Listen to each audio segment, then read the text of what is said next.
To start with Orange button, go to our website and click on Sign In.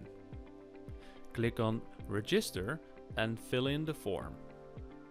Use your company mail account for registration, and please notice that only the marked fields are required. Don't forget to fill in your VAT information if your company is registered outside of the Netherlands. We will use your company details as a hub to connect more users to your environment. Review your information and complete registration by agreeing to our terms and conditions.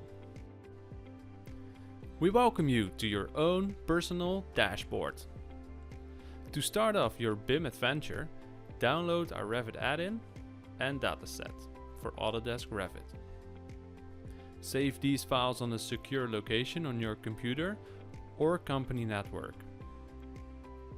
Remember, before running the installers, make sure that Autodesk Revit is installed on your computer. The orange button ribbon should now be visible in Autodesk Revit. Store the orange button library on a central location, especially when multiple users will be using Revit.